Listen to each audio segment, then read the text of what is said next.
Spirit of God in the clear running water, blowing to greatness the trees on the hill. Blow, blow, blow till I be but breath of the Spirit blowing in me.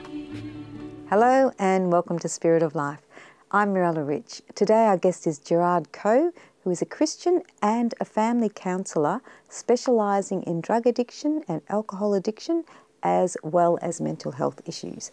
Welcome to the program, Gerard. Thank you. It's nice to be back again. It's good to have you. We're going to be discussing Our Lady Queen of Peace's message today from January the 2nd, 2018. Yes. And I'll read it out and then we can discuss it and you can say your thoughts. On January the 2nd, 2018, Mary of Medjugorje said to everyone, "Dear children, when love is beginning to disappear on earth, when the way of salvation is not being found, I, the mother, am coming to help you to come to know true faith, living and profound, so as to help you to truly love. As a mother, I am longing for your mutual love, goodness and purity. My desire is that you be just and that you love each other. My children, be joyful in your soul. Be pure. Be children. My son used to say that he loves to be among pure hearts, because pure hearts are always young and joyful. My son said to you to forgive and to love each other. I know that this is not always easy. Suffering makes you grow in spirit. For you to spiritually grow all the more, you must sincerely and truly forgive and love. Many of my children on earth do not know my son. They do not know him. They do not love him, But you who do love my son, you who carry him in your heart, pray, pray. And in praying, feel my son beside you. May your soul breathe in his spirit. I am among you and am speaking about little and great things. I will not grow tired speaking to you about my son, the true love. Therefore, my children, open your hearts to me. Permit me to lead you as a mother. Be apostles of the love of my son and of me. As a mother, I implore you not to forget those whom my son has called to lead you. Carry them in your heart and pray for them. Thank you." Okay, so we'll start with the first sentence. Our Lady said, "Dear children, when love is beginning to disappear on earth, when the way of salvation is not being found, I, the mother, am coming to help you to come to know true faith, living and profound, so as to help you to truly love." Well, that's quite a compact and comprehensive message in many ways. And I like that it starts by describing what actually is happening in the world today. What we see as the multitude of problems happening in the world today, whether it's geopolitical tension, whether it's climate change problems, whether it's the destruction of family life, substance addiction problem, the increase in mental illness. Not to sound simplistic, but I think that a lot of that can be related to the disappearing of love. That when love begins to not become the way we operate, our modus operandi, what happens is lots of problems start happening. And, so when Mary says that love is disappearing, that makes a lot of sense, that the state of the world without love is going to be one of despair, one of desperation, one of unhealthy competition, one of dog eat dog, survival of the fittest. And when we have, again, the diminishment of religion together with the rise of an unhealthy form of secularism, meaning that, there are forms of secularism which are positive, but there's some that are quite militant, as in trying to get rid of religious influence in society. And as people in society become less and less centered on the spiritual, this is bound to happen. You live only for being a consumer. Your concerns are all materialistic and temporal, and this is kind of bound to happen. Also, she says that we have lost our way from salvation. And what does that mean, salvation? Does that just mean avoiding hell and going to heaven? I see salvation as much broader. Salvation actually comes from the word salus, which means to be made whole. So salvation is to live a wholesome life, to live a life that brings out the total human person as God desires us to be. So of course, when you take God out of the picture, this is bound to happen. Does that make sense to you? Yeah, absolutely, absolutely. And nothing functions well if there's no love. If people decide to be self-obsessed and they're not loving, then it really does change society. Yes. And it deteriorates society as well when people were so self-focused. Yes. And I just also want to, Mary mentions a lot of things in those lines, but two words that come out that strike me, and these were mentioned a few times, not just once, and that was being pure and forgiveness. The word pure, blessed are the pure in heart, for they shall see God. What exactly does that mean? For a long time, we, especially in the Catholic tradition, have unfortunately over-focused when we thought of purity as in sexual purity. But the word pure is actually much larger and much bigger than that. It's actually our singular purpose to seek the highest good. Yeah. So when a person is pure of heart, they are constantly seeking seeking the highest good, and their intentionality is very, very focused. Yep. We have to go to a break now, so on that note, you're watching Spirit of Life. I hope you're enjoying the program. We'll be back with more very shortly.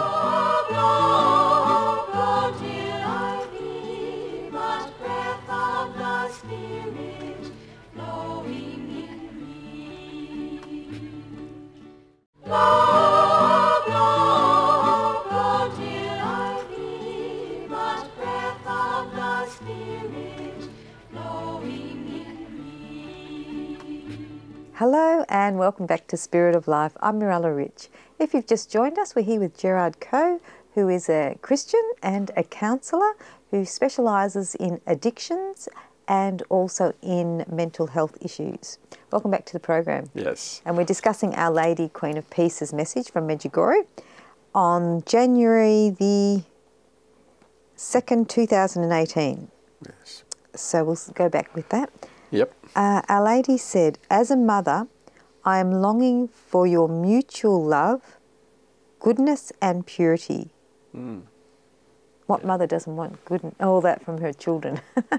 Well, again, I was talking earlier about purity, and the call to be pure is not the call just to be sexually pure, though that includes that. But I think the call to purity is the call to be singular in one's pursuit of what Thomas Aquinas calls the summa bonum. Summa bonum means the highest good. So if you want to interpret it in different ways, Jordan Peterson today would say that the summa bonum might very well be God, because God is the highest good. So purity of heart is a focused intention to pursue the highest good, to not let anything distract us from the seeking of that highest good. For those of us who are Christian, we would say the highest good is God. But one may not necessarily even be a Christian. In fact, one can be an atheist, and there are good atheists too, if they are committed towards pursuing the highest good. So this invitation to being pure is an invitation to be focused on the seeking that which is highest. Yeah. And of course, if you seek that, you can't go wrong with that. Yeah, absolutely. And Mary also mentioned something about like little children, that we are invited to be like children, that her son Jesus talks about, that pureness that comes from children. And I think that this is also something that is misunderstood often, because Jesus did say, unless you become like little children, you will not inherit the kingdom of heaven. That's it, yeah. But being children does not mean being immature, being just led, being uncritical. I think the great thing about little children is that there is an awe, there's a wonderment, there's an openness to life. There's an openness to be surprised and to take delight in things. And that's something that we lose as we grow older. We become more skeptical, we become more jaded, disillusioned, and so forth. So this invitation to be like children is to be more open. To be, more open to the way God reveals. Yes. Because we can become very stuck, we can become very narrow. Yeah. We can even commit theological idolatry, Yeah. which is to limit God in a certain mold, in a certain view that we have, and not allowing that to be bigger. Yes, yeah. Beautiful. And then Our Lady went on to say, my desire is that you be just and that you love each other. My children, be joyful in your soul, be pure, be children. My son used to say that he loves to be among pure hearts, because pure hearts are always young and joyful. And what about, say, for example, the issue with when people have mental health issues, whether it's suffering something like Asperger's or something where people can't relate to other people as well as they could normally. How can they be helped in this kind of situation, in this message? Well, we're moving to something slightly different, but I think the invitation in our relationship with people with mental illness, whether it's anxiety, depression, schizophrenia, Asperger's, people on the autistic spectrum, is to be one of compassion, to be one of seeking to understand, being one of empathy, understanding how they feel and doing what we can to facilitate growth, insight, and development. But it also, I think, is an invitation for us to be clear of boundaries, to be able to set limits, to be able to take, for instance, Asperger's. People who deal with friends or family members who have Asperger's. So nowadays, it's not called Asperger's anymore. It's called autistic spectrum on the scale since, I think, 2014 or 13. The Diagnostic Statistical Manual decided to not use the word Asperger's and put it on the spectrum, although some people also are not happy with that. But dealing with somebody with Asperger's is not an easy thing, because they don't have very good social skills. They are very awkward in terms of reading emotional cues. So if you're in a relationship with somebody with well, let's call it Asperger's, it can be quite trying if it's a long-term relationship. So while we are required to understand them, to help them, to show compassion but we are also nevertheless invited to care for ourselves, so that we don't get diminished, we don't get burnt out, we don't get kind of our own needs are not met because we are so much having to take care of them. So there needs to be a lot of good self-care too in the process of helping people who have mental illness. Yes, because Our Lady's saying to us to because pure hearts are always young and joyful. So even if you're dealing with difficulties, we need to find the way to still be young and joyful, even if we're going through something like that. And I think that being single of purpose is important, which is what the purity is, that, what is my purpose in this relationship? What is the highest good that I'm meant to communicate or achieve, both for this person I'm helping with a mental illness or for myself?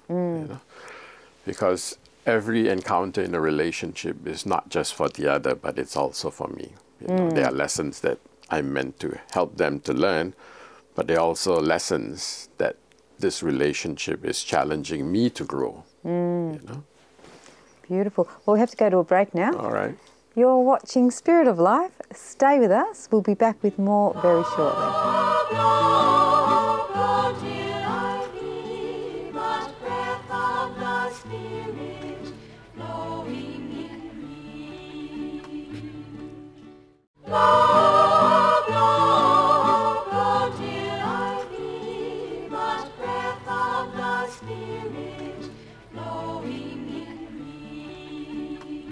Hello and welcome back to Spirit of Life. I'm Mirella Rich, and if you've just joined us, we're here with Gerard Koe, who is a Christian and a counsellor. He counsels in drug addiction, alcoholic addiction, and also mental health issues. Welcome back to the program. Thank you, Mirella.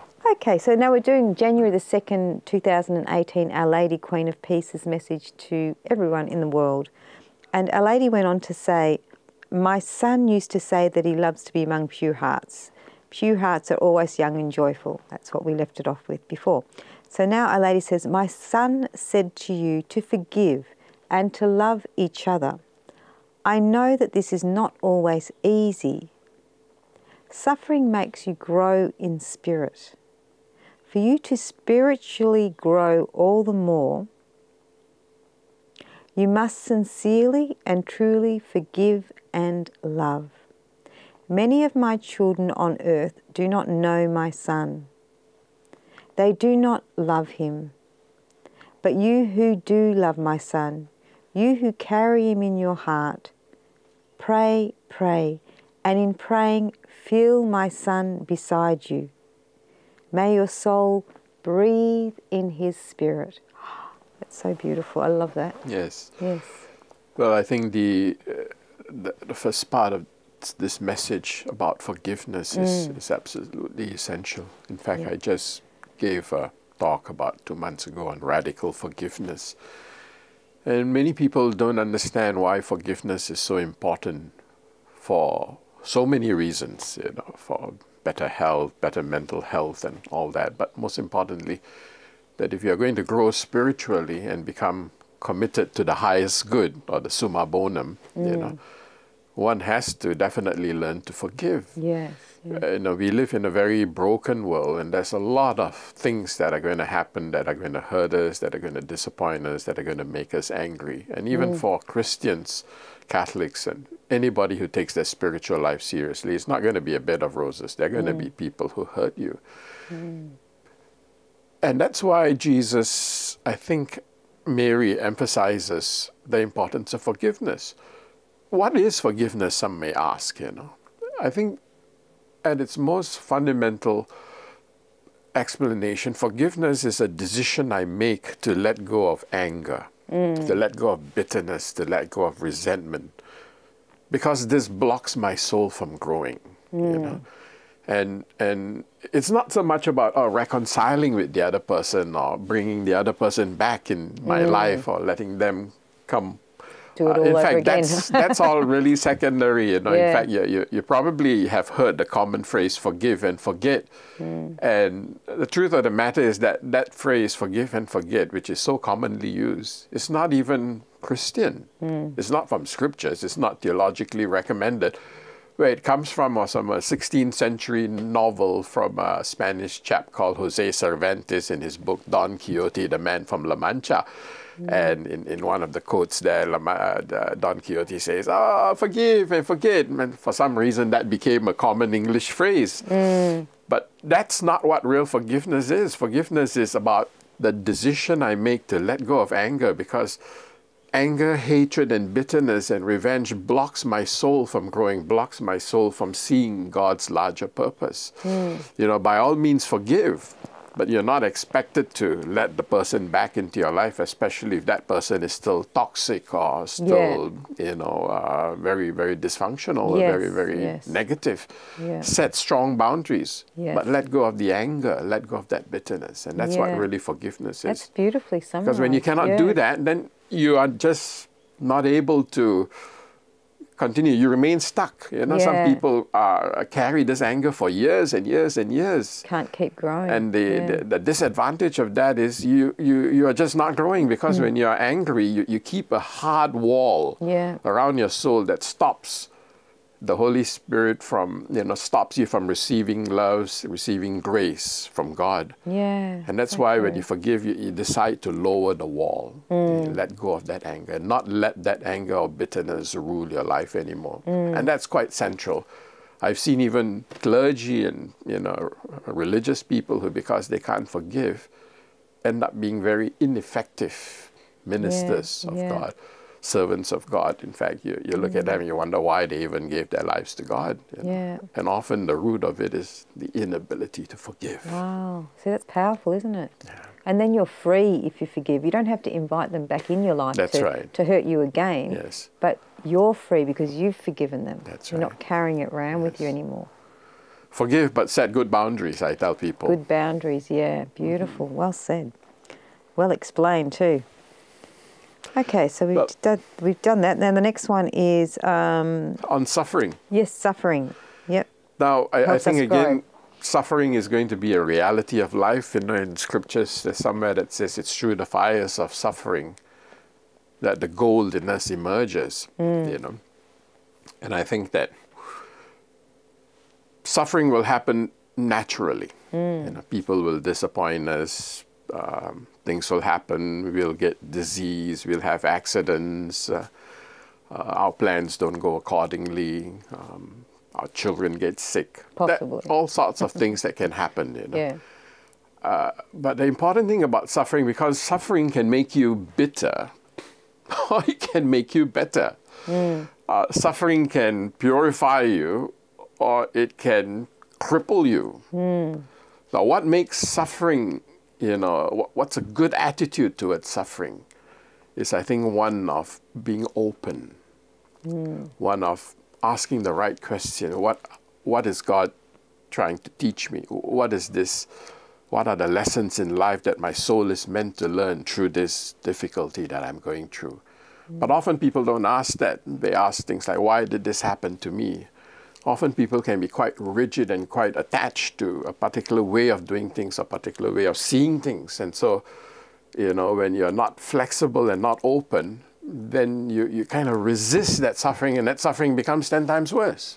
But if you're able to have an inner disposition of non-attachment, of letting go, of being open, of being, you know, receptive to, you know, like for instance, when divorce happens, you know, what is this experience teaching me about myself and about how I'm meant to grow? Rather than saying, you know, why did this happen to me? You know, why are bad things always happen? Those are useless questions. Ask instead, why is this happening? So transform ourselves through it. Thank you so much for coming on the program. The program's come to an end, but would you like to come back again for the next show? Oh, yeah, sure. Thank you. Sure. You've been watching Spirit of Life. I'm Mirella Rich, and our guest was Gerard Koe. I hope you enjoyed the program, and we'll see you again soon. Take care.